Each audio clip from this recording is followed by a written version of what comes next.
بسم اللہ الرحمن الرحیم۔ السلام علیکم ورحمۃ اللہ وبرکاتہ۔ پیارے پیارے کریم آقا صلی اللہ علیہ وآلہ وسلم کی ذات مقدسہ پر درود و سلام۔ اللہم صلی علی محمد وعلی آل محمد۔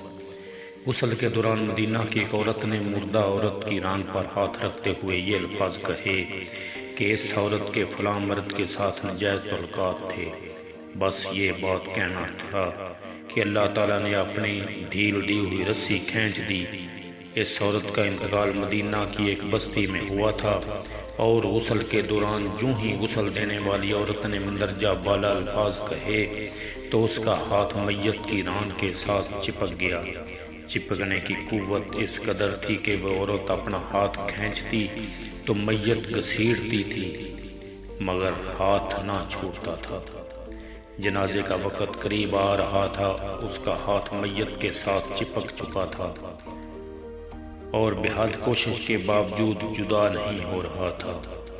تمام عورتوں نے اس کے ہاتھ کو پکڑ کر کھینچا، مروڑا، غرض جو ممکن تھا کیا، مگر سب بے سود رہا۔ دن گزرا، رات ہوئی، دوسرا دن گزرا، پھر رات ہوئی، سب ویسا ہی تھا۔ میت سے بدبو آنے لگی اور اس کے پاس ٹھہرنا بیٹھنا مشکل ہو گیا۔ مولوی صاحبان، قاری صاحبان اور تمام اسلامی طبقے سے مشاورت کے بعد طے ہوا کہ وصال عورت کا ہاتھ کاٹ کر جدا کیا جائے اور میت کو اس کے ہاتھ سمیت دفنا دیا جائے، مگر اس فیصلے کو وصال عورت اور اس کے خاندان نے یہ کہہ کر رد کر دیا کہ ہم اپنے خاندان کی عورت کو معذور نہیں کر سکتے، لہذا ہمیں یہ فیصلہ قبول نہیں۔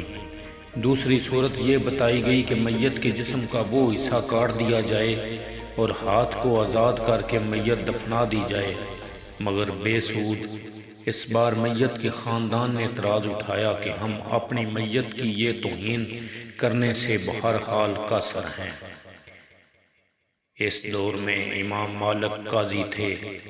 بات امام مالک تک پہنچائی گئی کہ اس کیس کا فیصلہ کیا جائے۔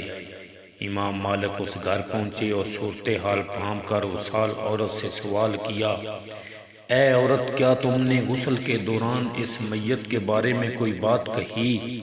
وصال عورت نے سارا قصہ امام مالک کو سنایا اور بتایا کہ اس نے غسل کے دوران باقی عورتوں کو کہا کہ اس عورت کے فلاں مرد کے ساتھ ناجائز تعلقات تھے۔ امام مالک نے سوال کیا، کیا تمہارے پاس اس الزام کو ثابت کرنے کے لیے گواہ موجود ہیں؟ عورت نے جواب دیا کہ اس کے پاس گواہ موجود نہیں۔ امام مالک نے پھر پوچھا، کیا اس عورت نے اپنی زندگی میں تم سے اس بات کا تذکرہ کیا؟ جواب آیا، نہیں۔ امام مالک نے فوری حکم صادر کیا کہ اس وصال عورت نے چونکہ میت پر تہمت لگائی ہے، لہذا اس کو حد مقررہ کے مطابق 80 کوڑے لگائے جائیں۔ حکم کی تعمیل کی گئی اور 70 بھی نہیں، 75 بھی نہیں، 79 بھی نہیں، پورے 80 کوڑے مارنے کے بعد اس عورت کا ہاتھ میت سے الگ ہوا۔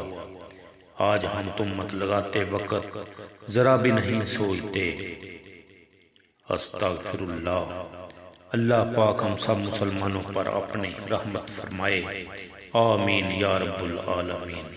آخر میں تمام دوستوں سے گزارش ہے کہ ہماری ویڈیو کو لائک کریں، ہمارے چینل کو سبسکرائب کریں اور بیل آئیکن کا بٹن پریس کریں۔ بہت شکریہ۔